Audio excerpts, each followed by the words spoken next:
What is beauty is, I think, is a a very interesting question.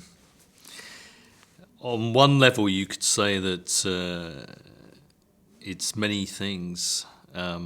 People and everyone will have a point of view on what beauty is. People have very strong points of view on what beauty is. And in some respects, that's important because it means that beauty is very important to everyone. It was Emerson, the American philosopher and poet, that said actually that beauty gets us out of surfaces and into the foundations of things.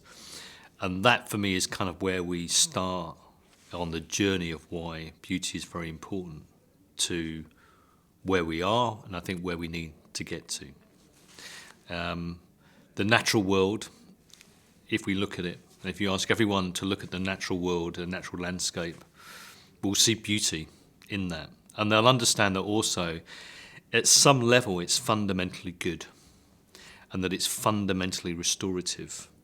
So as much as we might look at the Sistine Chapel or the sculpture of David, or we might look at contemporary artists, Picasso, for example, and say their work is beautiful, we know that actually deep down there's something really important about this idea and concept. So in fact, it's not about pretty dresses. It's not something that is only feminine. It's not about the artifice. It's something much deeper, more restorative. And in a way, it's why, for me, bringing that word into direct convergence with the word business is so important that we start to have that conversation. So if we look at what has happened, and my journey, I suppose, starts even sort of right back in the early 2000s, let's say, as to why this is important. But we have, so from a macro perspective, from an economic perspective, we've been dominated by a neoliberal kind of sense of economics, that the market will take care of itself, that money, when markets are not challenged, run by governments or challenged by governments or whatever, that's all great because more money gets made and everyone benefits. And what we've quite clearly seen is that's not happened. We've had a catastrophic failure. If we look at, obviously, the banking crash of 2008, there's a fantastic artwork that I came across in Denmark. I was there very recently in Aarhus, which was actually looking at responses to our late 21st or early 21st century. And it's almost like the Vietnam sort of war memorial, just names and names and names on plaques and plaques and plaques. These are all the banks that have gone bankrupt since the 1st of April 2008, which have been bought by other banks. So at that scale, what we see is a complete failure, an institutional failure of our economies to actually look after everybody. And I think that we can also see that that has massive implications in terms of where we are going currently. And I think we need to stop it. I think the handbrake needs to come on, and we need to have a really fundamental rethink about what it is we're doing and why we're doing it. Well, okay, so here we go a bit further. With ugly thoughts only come ugly deeds. A great friend of mine who's an institutional investor famously said and likes to say that infinite growth is the MO of a cancer cell.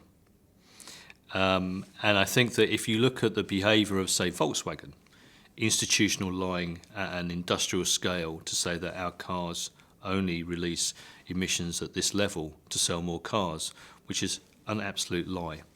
I think that if you look at the way that certain businesses in Britain have behaved, so famously the collapse of BHS, where 11,000 jobs were lost very recently, a £552 million hole in the pension scheme for those people that have now lost their jobs through massive mishandling, whilst the people that sit on top of that are billionaires, says to me that actually this is behaviour which is unacceptable. The concept is, the contract we make is that business.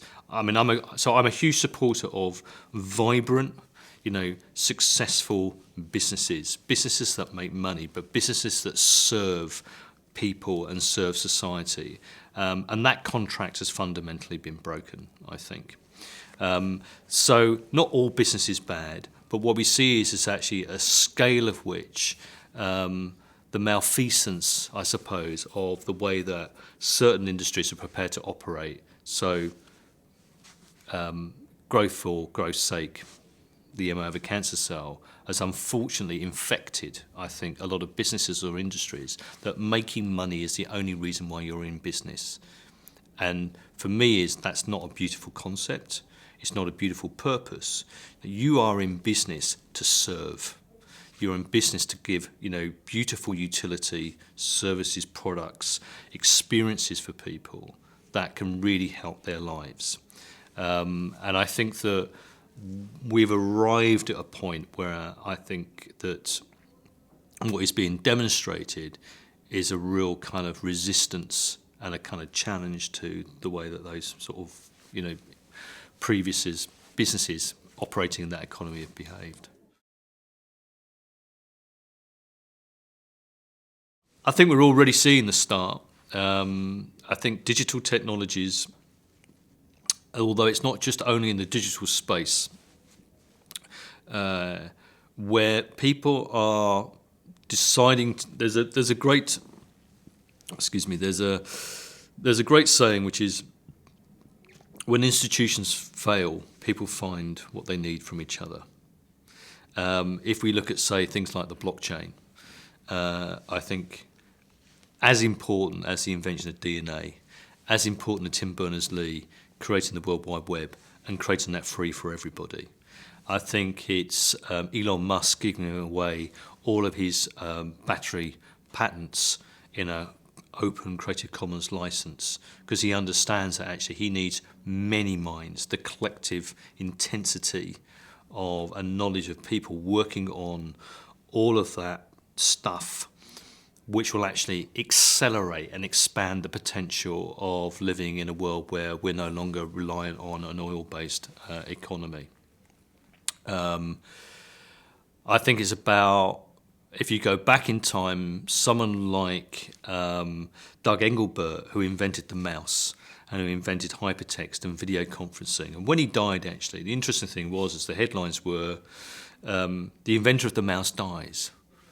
And it kind of really frustrated me, because the reason why Doug Engelbart invented those technologies, because he actually had a much higher vision and purpose. He believed that if he could get people to share knowledge and information across time and space, which was not conditional for them being in the same room, in the same country, at the same time, those people could start to collectively share knowledge and information, where they could also collectively start to solve some of the world's biggest problems. And I think that's where we start.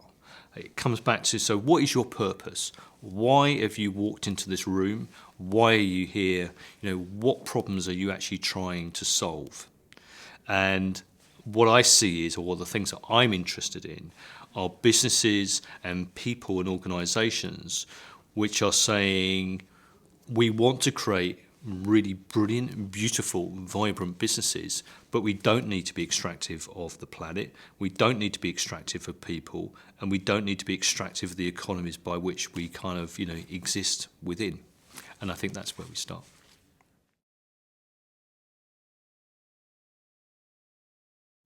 Yeah, I think, it depends on how you look at it. So in the book that I wrote, one of the things I talk about is tools. Everything is a tool in some respects. A chair can be something that you design beautifully to sit on. Someone might choose to pick it up and use it in a slightly different way. The same with the pen, the same with anything else. What is the reason and the purpose by which you pick a tool up, and how do you choose to use it? And it's one of the things that I sort of challenge people with. There's also another view which actually each tool is kind of, in a sense, imbibed with the spirit by which it's made. I think that's true. If you design and build a gun is designed and used to be, used in a very particular type of way. It's a specific example. But on the other hand, I think that a lot of technology, let's say, I don't know, Skype, for example, or encrypted data sharing or whatever, you could say is a moral technology. It's us human beings that apply it with actually its intent and its purpose.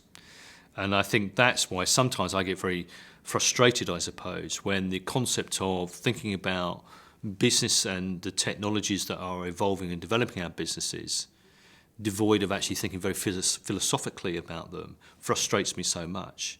I can't understand why there has to be that divorce between those two things. Because actually, whatever we do, we are always directed by a belief by which we are operating on.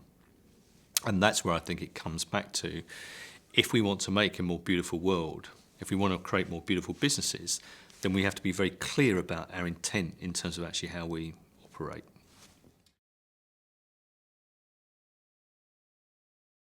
Well, yeah. So I think that for me, it's never one or the other. It doesn't need to be a compromise. Steve Jobs, and I know that in some respects he and Apple are not as popular as they once were, but he famously said, and if you think about it, I mean, he went back to Apple. So he started Apple. He left. He got kicked out by a guy he had hired from the Coca-Cola company, Mr. Marketing. Steve went off and eventually, founded Pixar, and that's kind of what gave him his revenue, which is an amazing company. And actually, they have an amazing story in terms of actually they go about what they do. But he went back to that company, I think, and earned $1 a year. And he was asked, what keeps you awake at night? And he says, shareholder meetings. If you look at someone like Paul Polman, who's the CEO of Unilever, he has refused categorically to give quarterly reports to his institutional investors, because he says we cannot change this business, we cannot turn this business around, and we will not survive another 100 years if we continue to operate by the same rules. So I think we'll use an American term. You've got to be badass about it and refuse to accept that someone says it's either one or the other. And there are many businesses out there that I've looked at which actually can operate at scale, but actually still do good, can still be restorative. This idea that if you look at Pixar, for example, Pixar, a purely digital company, it's storytelling, it makes movies, but it works so hard to really tell compelling stories, which actually push the envelope a little bit in terms of actually how we think about ourselves. And that's what storytelling should be about. Storytelling is about exploring who we are as human beings, how we interrelate with each other. And I think that even being owned by Disney, they've kept that integrity, which is we're going to push actually how we explore some of these things that are really important. And if you look at actually the crisis of Disney as a company, it's quite interesting. So, I'm 52, I've had 3 kids, so I've seen a lot of Disney movies in my time. You can see at one point where they feel that they kind of hit a riff, which works for them, and actually they're not interested anymore about the development of a character or storytelling or, really challenging children in terms of fundamental beliefs, because actually a bit like Friends and Seinfeld, you could say you arrive at this point where you plateau. This is the money cash plateau. But the reality is things never stay like that. And the reality is human life is not like that. And so I think that's a really good example of a company like Pixar that came along and completely challenged a company like Disney and say, if you want to carry on trying to be the cash cow you are, you won't survive, because actually we can tell better. I think if you look at the storytelling on things like Netflix, they just went, we don't have to do that anymore. There will be a demographic out there that are after really powerful storytelling. I think, on the other hand, people that are working in will change gears, say in the automotive industry, like Elon Musk, who says, I don't want to live in a world where we need another combustion engine. We will change the entire ecology of what automation looks like. Now, he's fortunate that he's got the cash that he can pull on, because I think at that level of systems change, you need scale. You need to be muscular to challenge, an incumbent industry which affects billions of people on this planet. But nonetheless, I think his intent, I think is good and is pure. You look at people operating in the healthcare industry, where in fact the model of, say, American healthcare, which is to do with money's made through procedure.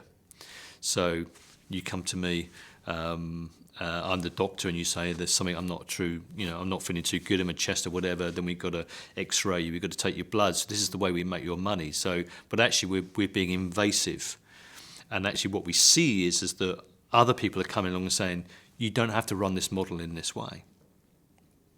We can work with you in an entirely different way. We can work with you, but we'll really look at your well-being and how you're going to be healthy as a human being. So I just use those as 3 or 4 very different, wide-ranging examples of approach and philosophy of mindset in terms of then how you think about the sort of what I would call the beautiful utility that you deliver to the world. But also actually then as a consequence of that, how you can make money by doing so. Well, of course, at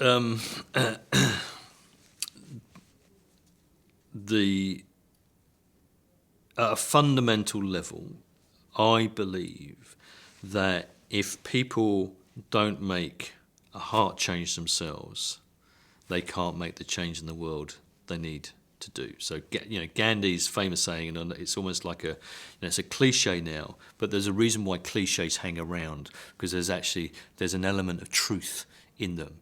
Be the change you want to see in the world. And I think that what they need to do is they need to kind of go off-piste. They need to go and look at things that maybe they wouldn't have previously looked at. Too often people in the C-suite are perhaps, if you're in the insurance industry, you're only looking in the insurance industry. If you're in the car industry, you're only looking in the car industry. I've seen it so many times. And you need to try to see and understand there's a pattern around these things. But if you look at, I think, companies that have been around for a long time, and I mean, Apple, again, I mentioned it, but I mean, they have more cash in the bank than the US government. And they went from being a company that was an engineering-led company that really wasn't delivering great products to its customers, to a pioneering company. And I understand there's always a shelf life to some degree in terms of how far you can go with that pioneering. But as a design-led company, they transformed the technology and computer and actually phone industry. I worked for Nokia back in the day when they had 40% handshare market, global handshare market, right? And Steve went to Nokia and said, "Hi, I'm Steve Jobs, and I'm from the West Coast, and I'd like to come and play with you guys." And Nokia went, "Well, who are you? You're a software guy. We're the serious guys, right?" And with his intent and that focus and that vision, I think he really changed it. And I absolutely believe that beautifully designed businesses, so again, an experience. In fact, coming into this hotel was really interesting because it's a Japanese hotel. The service, the attention is completely different to any other place you can imagine. And that was really good to me. She was very attentive. The politeness at every level was great. And I think that you need to look at then everything that the company is and everything that the company does, even at the most microscopic detail, can actually have a fundamental impact about how people experience that organisation. And there's a very interesting report that was produced recently by a very big VC firm in Silicon Valley, which demonstrated actually that many Fortune 100 companies were adopting design as a key strategic activity in terms of how they think about experience, how they think about that in terms of a 2D or a 3D experience, the understanding, in fact, that really working on the products and services that almost delight customers, that are joyful. And I think that's where Apple really kind of hit a home run, that you worked with their stuff when everything else was dreary, and actually their products were joyful.